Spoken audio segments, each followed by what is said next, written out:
Everyone,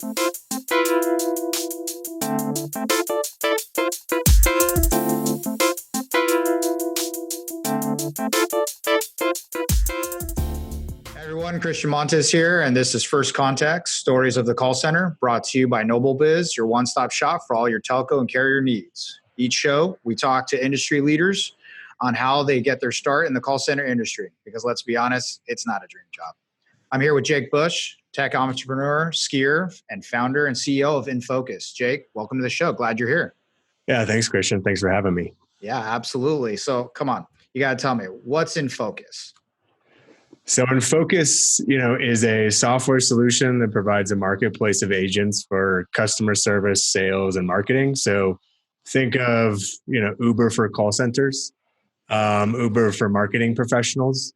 Our customers are a consumer goods product company that, uses our software to facilitate sales, customer service, and just general, operational procedures. And instead of, scaling to or outsourcing to the Philippines or India, they're able to do that right in the software solution as an actual marketplace. So they essentially have on-demand agents for customer service, sales, and marketing professionals. Yeah, I was just about to say, sounds like an on-demand model. It sounds like when you need it, you use it, and then you scale it as required for your business application.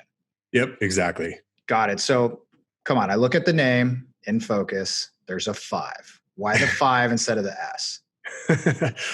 Honestly, it's quite simple. It was a short domain name at the time, and we started with INFOCU5, and people weren't really adapting to the S. We felt like it looked like an S, but it was definitely started as INFOCU5 or INFOCUfied. We eventually kind of morphed that into, hey, we have 5 products, so we have 5 product solutions that are feature sets. So it kind of added to the narrative. But now I think it's really caught on. So now people, just instantly see it and they say INFOCU5, and it's just kind of natural. So it's pretty cool to see the progression, but it was not an easy transition from INFOCU5 to INFOCU5. Well, what's interesting is I've heard it both ways, and I always wondered, which is it, right? And there's got to be a story there. And so I'm sitting there going, okay, how do we work this? Because the last thing I'm going to do is you butcher someone's last name. It's like, guys, let me talk about your company and totally butcher how to say it. But then when I saw INFOCU5, I'm going all right, I get it, INFOCU5. And then right now with the 5, it sounds like 5 core products or 5 core things of your business.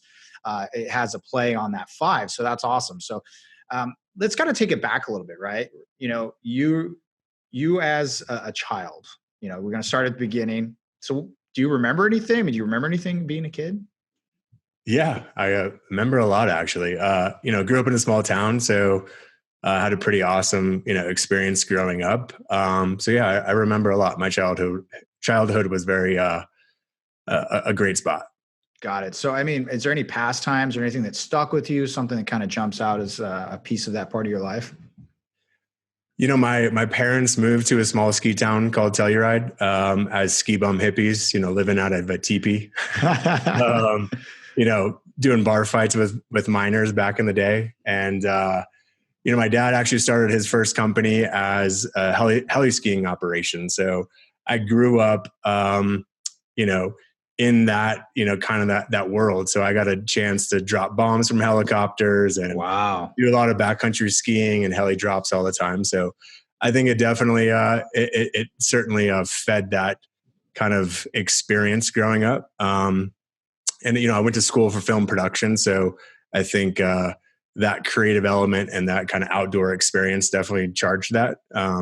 So I think that's probably my biggest memory from the past. Well, I think with that kind of background, it'd be hard not to put yourself in a position to be skiing, and let alone the fact that you can jump out of a helicopter. That alone, we obviously have to at some point connect on that, because that's kind of awesome. You see it on TV, you see it in the movies, but you're kind of like, yeah, I kind of did that growing up. That was my thing. But you went to school, you did stuff there for, when you look at being a student, what were you like as a student? Do you have recollection of kind of where you were in life and what that was like for you being a student? Yeah, I think I was the child, or the parent-child nightmare, right? I think I was a horrible student. didn't do my homework, didn't really fully believe in necessarily the curriculum at school. I grew up ski racing, so I spent a lot of time, in a correspondence kind of tutorer type of schooling situation. Oh, So, okay. I would say school was not my thing. I was not a school kid. Well, it sounds like you were a competitor, though, right? Sure. Personality-wise, you were into competing. So, I mean, were there anything in particular that you were passionate about, but it still plays a major part in your life today? Are you still that competitor, or is there other things that are kind of drivers that are just real passions that are kind of driving what goes on today? Yeah, I think naturally, I grew up playing sports, every type of sport, and I think sport and team drives my personality and drives my my being as a person. I think I grew up in a really ritzy town. Not having money, so I think you constantly are trying to have something to prove. You're competing in life, I suppose. I think that kind of drives a lot of different a lot of different skills in life as you grow up and have experiences. But certainly there's a lot of things that fuel passion and, a belief in getting to that next step and, kind of the grind that it takes to get to that. I think that's been a part of my life ever since I was young. Got it. So that being instilled in you, obviously you think back to your first job, right? What was that? When you first got that opportunity to start making money and being in a position where you get a job. So what was that like for you? I love food. So food is a huge passion of mine. So I had my first internship in middle school as a in the cooking, the cooking realm. So, I sort of was that line chef, line cook. My first kind of full summer job on my own was the pastry. I was a pastry chef or pastry cook. Well, that's dangerous if you like sweets. Yeah, no, for sure. But, it was a cool experience. It was definitely, it was the restaurant lifestyle. And, I think for a while there, I was pretty passionate about it and, wanted to be a chef. And, I think that was really, my dad did construction. So, I helped with plenty of, concrete pours and manual labor shit that I did. So the first channel was cooking. And then I think growing up in a community where the film festival and just, the beautiful scenery that we live in and the outdoors kind of drove that next passion, which was film and, creating dreams and turning them into reality through film. So that's kind of, I think, really where I found a passion. Got it. So let's get that right. Jumping out of helicopters, skiing, art, scenery. You got Colorado. You got everything coming down to the cuisines and the foods. How did you get into the call center industry? Yeah, that's a great question. And it's funny because every single person you talk to in the call center space, they got into it by accident and they can't get out of it. It's almost like stuck in this. You are so right. You're so right. No one said, "Yeah, that's where I'm going right now." But once you're there, so now you're there. So what got you here? School. I had a career-ending knee injury for ski racing, so ended up going to college in Santa Barbara, and college is expensive. Beer and partying is expensive.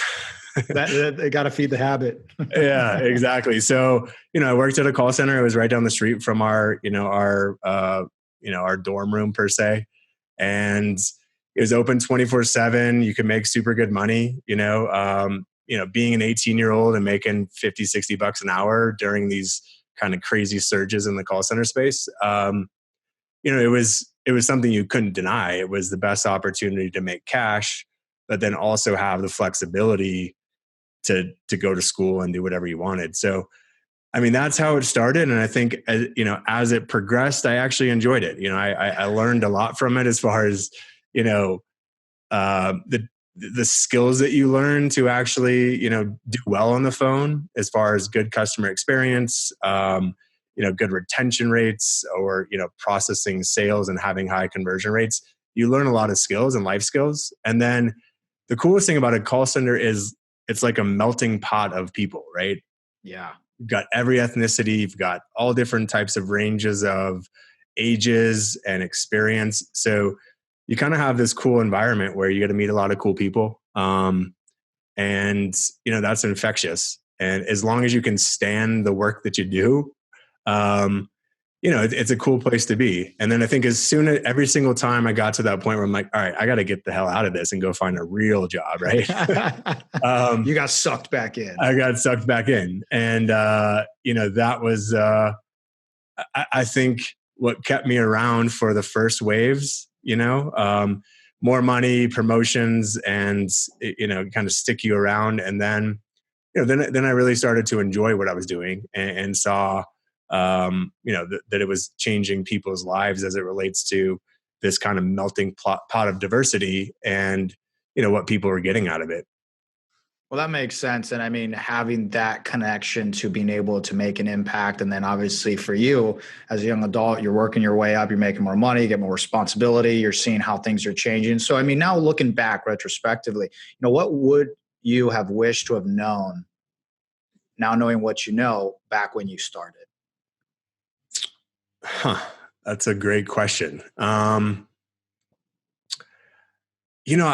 not sure. I think that's a loaded question to some degree, because I think, I've lived by trial and error, right? And you get broken down or you learn things, and you learn from it, and then you rise to the top from it. So I don't know if there was really much I would change, because I think a lot of those experiences that were rough or rocky, they did help mold the future path.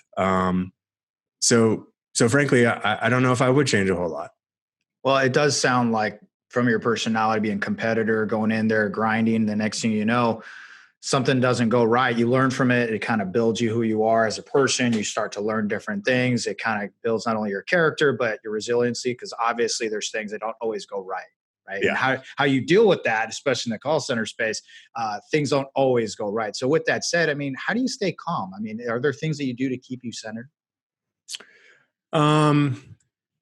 It's funny because vision boards is something that you kind of learn, early on is, find a goal, find something to strive for, and, create a vision board. So you have kind of this, this poster of visuals to gravitate towards.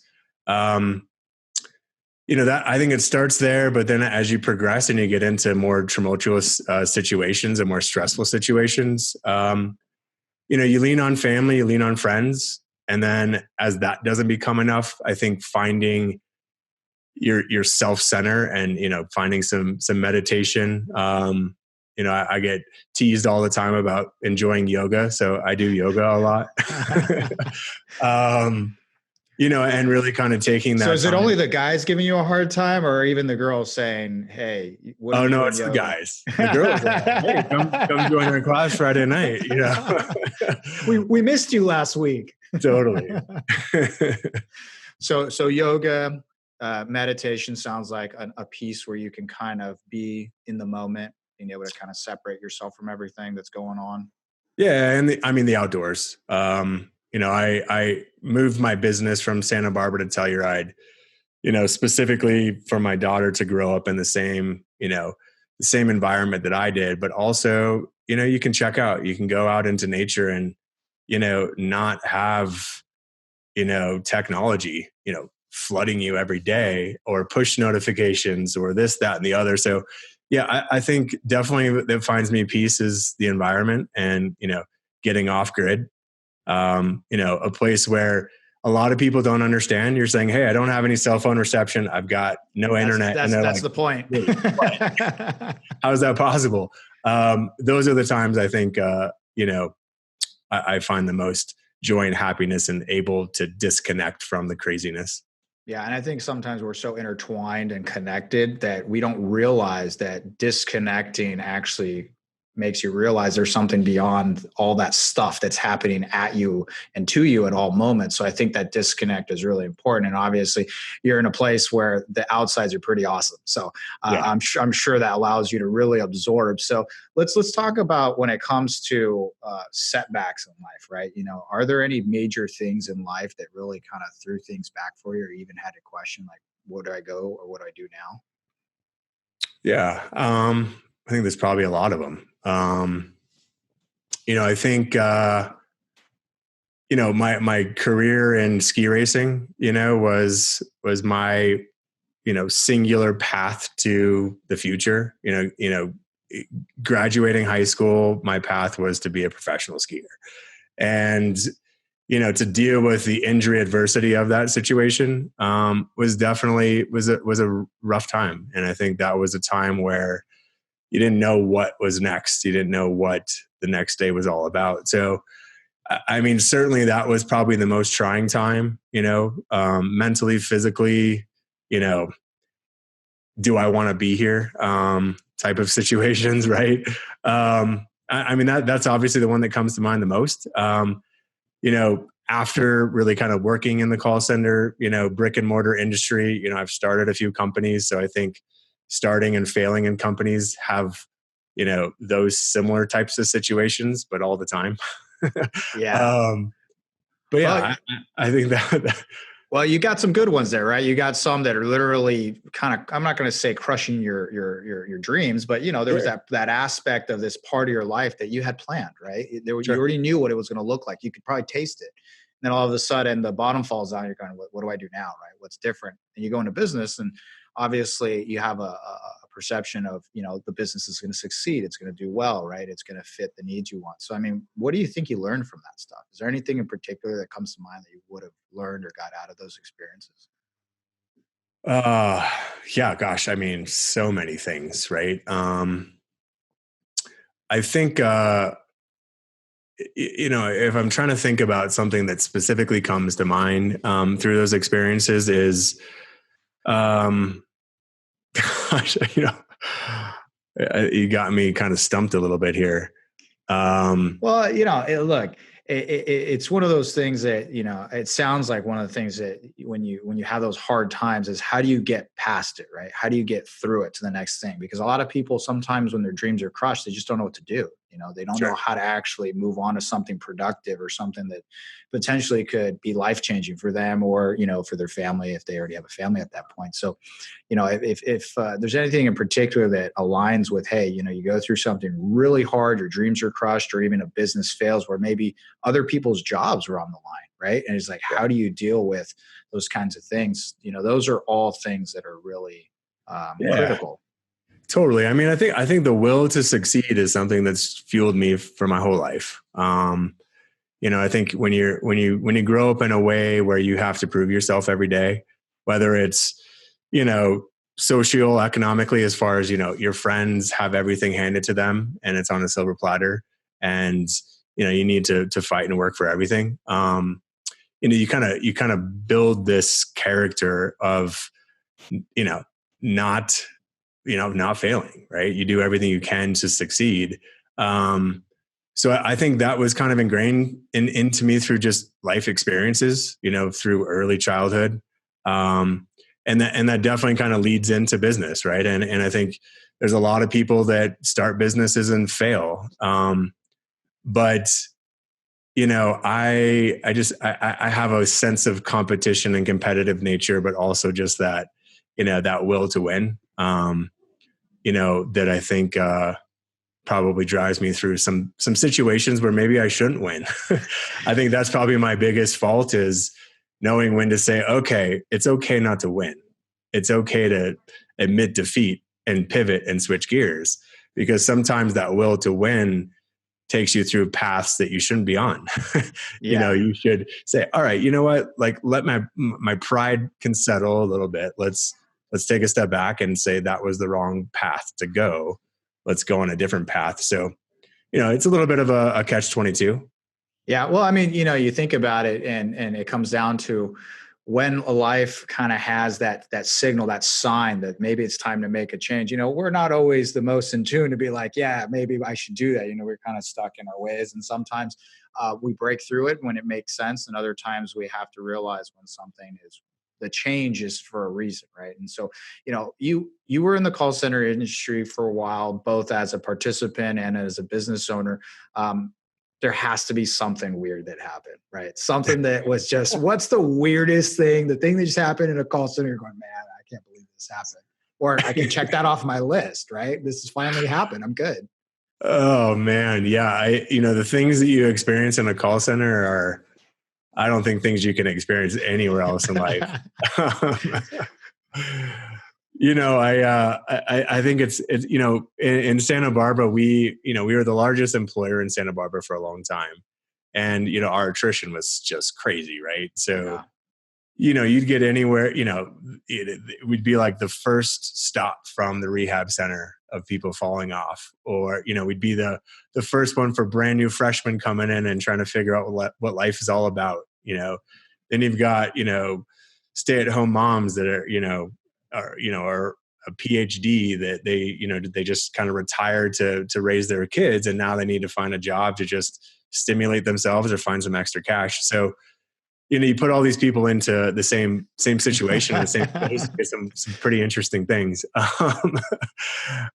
Gosh, I think all the things I can think of off the top of my mind are probably not radio.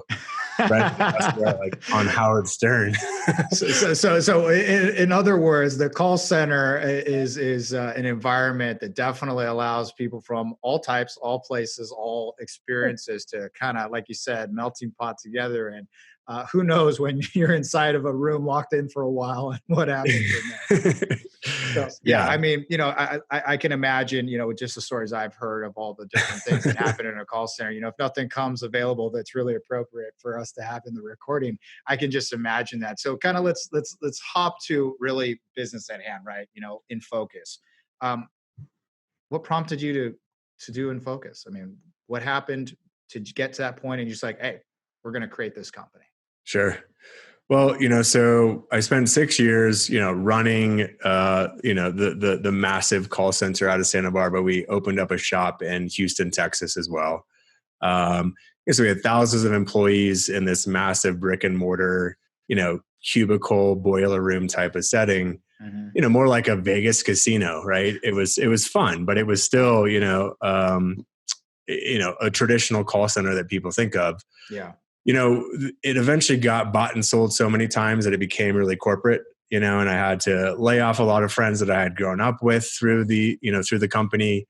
And I decided that it was time to start something new. So I decided to start my first company, which was, centered around an online gaming wagering, service. So play Madden against one of your buddies in the other dorm room, and you'd put some money on it and you do that through this application. Okay.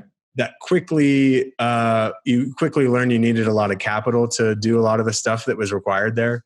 So it quickly morphed into more of a full service marketing agency. And that's really what it became. So, Disney was one of our clients. We had some pretty big clients in the direct to consumer, direct marketing space. Okay. And, ran that for 5 years. So that was, we were building websites. We were doing, film production for TV spots, short form, TV spots. We did radio, offline, obviously the digital space as far as Facebook and Google and, the whole digital marketing presence. So, we were really kind of a soup to nuts marketing agency. And I think through that time, you have a lot of great experiences with some awesome companies and some awesome brands, and you sort of live and die by your clients. Yeah. And, it got to the point where I wanted to do something a little bit different, and switch gears. And so as a function of that, basically communicated to all of our clients that were out of the space and, referred them out to third parties. And it just aligned perfectly that one of our longstanding, clients was, willing to do an acquisition to retain the book of business and to retain all the employees to keep keep sailing away. Wow. And as a function of that, was able to retain the IP that we had built from a technology perspective, a couple of the key employees, and was able to start INFOCU5 as really a software solution that, meshed the digital marketing and, marketing agency presence with the call center world, and really morph those two things into a software as a service platform. So that's kind of how it morphed into what it is today. So, I mean, you morph these two pieces together. Obviously, you saw a need in the industry, right? You saw something that was there that wasn't being addressed, or at least it wasn't addressed well enough for you to feel that you could create not only a company, but have it thrive or go into a space where it either didn't exist or you knew you could do it better. So what differentiated INFOCU5 from the competitors, if you even had any? I think it was hands down just transparency. The call center space, it's a pretty, everyone says they can do better, and everyone has astronomical conversion rates and different, KPI metrics that, may or may not be accurate. So I think the level of transparency, and loyalty in the call center space is pretty poor. And on the agency side of things for marketing, it's really expensive, right? If you don't have a ton of capital, capital resources to do a proper marketing campaign, you can't hire an agency that's, the right fit to take you from, a concept or a brand to the next level. And, I think transparency is probably the main driver there. Is like, we wanted to just create a platform to take off any of the, hidden doors that people could hide behind, right? Don't just ask a call center for a report that they could, manually manipulate. Give them full access, give them a direct port into the agent so that they can, determine for themselves what the true performance and the true quality is of that person. So I think that's probably what it mainly was let's get rid of all the disconnected pieces and, the hidden places for people to hide as far as, what goes on in those two worlds. And let's just bring it to the surface and have it be a fully transparent platform that's really, really focused on customer experience and gives you that singular place to, follow and track all of the metrics that matter.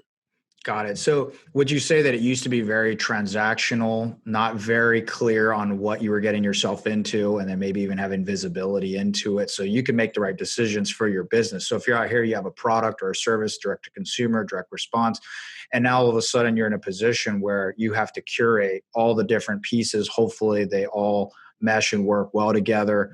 Hopefully you're getting the right info. It's accurate. You're not getting taken for either on cost or timing. And all these pieces may not be blending together, right? Yep. So specifically here, it really sounds like it comes down to being able to not only do it on demand and at scale, but also to be able to make it from someone really knowing what they're getting into, right? Yeah, for sure. And I think another part of it too, especially when you're in the call center space, the attrition and the hiring, it's a beast, right? To have the right staff at the right times, you either have way too many agents that are sitting around twiddling their thumbs, and as employees, they're a massive sunk cost.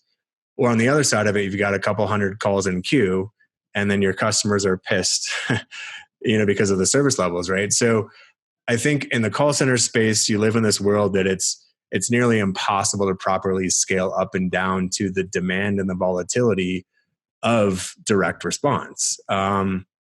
So that was probably between transparency of all the dots and all the disconnected pieces as far as data, and just the human element of scaling up and down to meet the needs of this volatile environment that we live in, which is really direct response, right?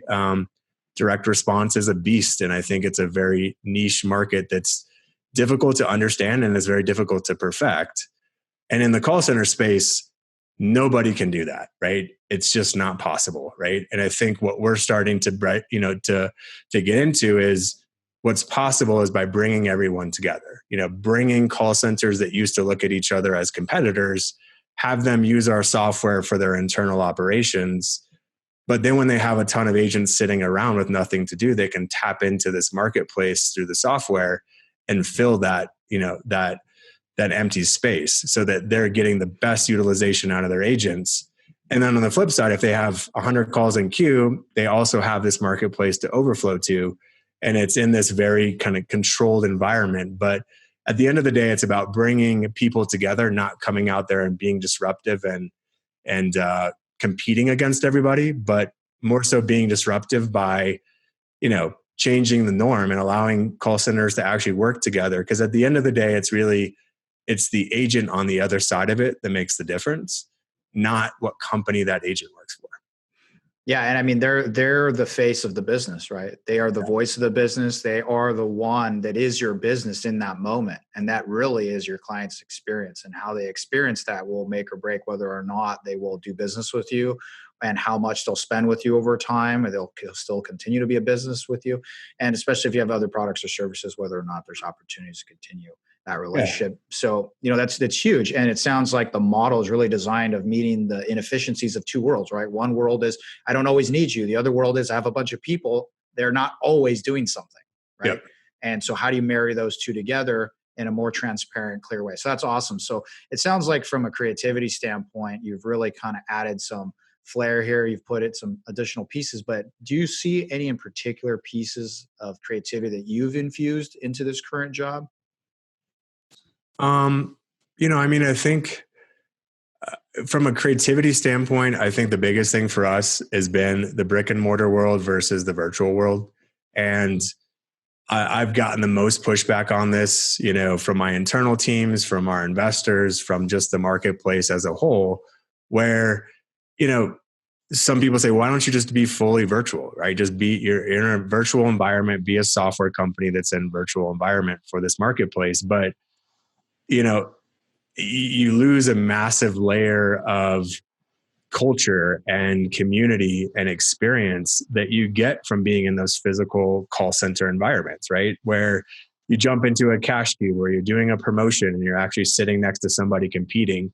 You just can't replicate that stuff in a virtual way. So I think as far as the creative element and really the game changer for us, it's about creating those environments where you can bring culture and you can bring community, but you have the scalability of a virtual presence, right? So it's really that hybrid environment.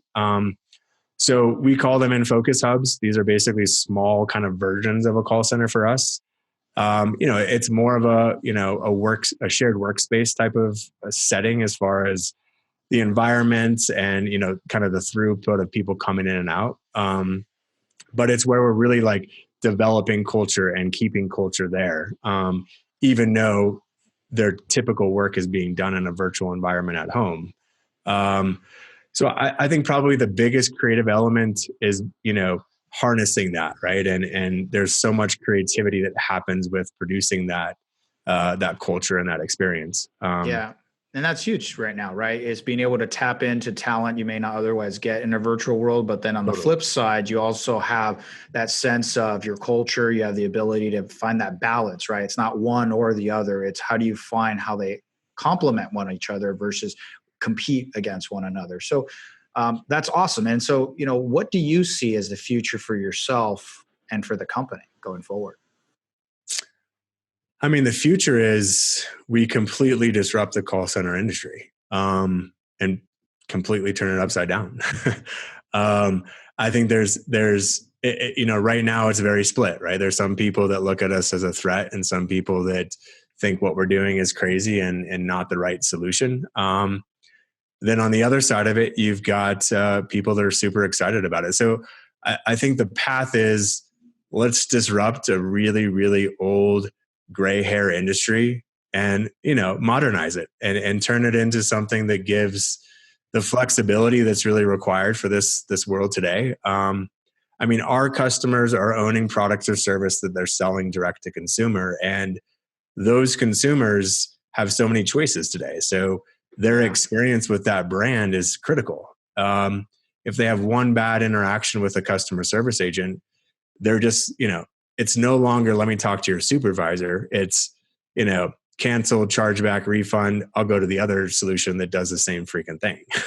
Yeah. So, people don't stop buying. They just stop buying from you, right? Yeah, exactly. So the options are there for consumers to have choices. So I think for us, it's about revolutionizing the call center space so that when people think of call center, it's not this really gross negative connotation that most people have.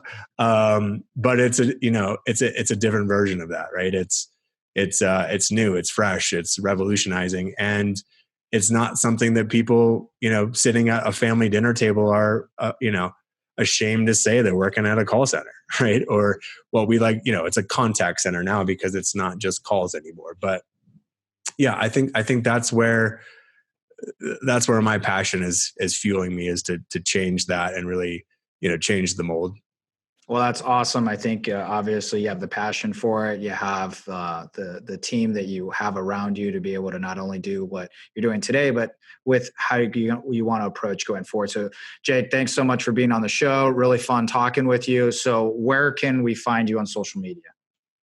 So, we're just starting to go to market. So we're just starting to put ourselves out there. In focus with the 5. I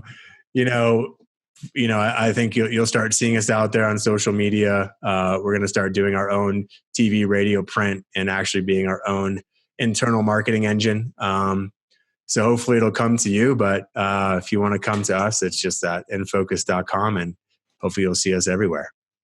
Awesome. Well, we look forward to that. So if you like what you just heard, find us on Apple Podcasts, Spotify, with new exclusive clips on YouTube. Please subscribe, rate, review, tell your friends. Thanks for joining us for the First Contact Stories of the Call Center with Christian Montes. See you next time.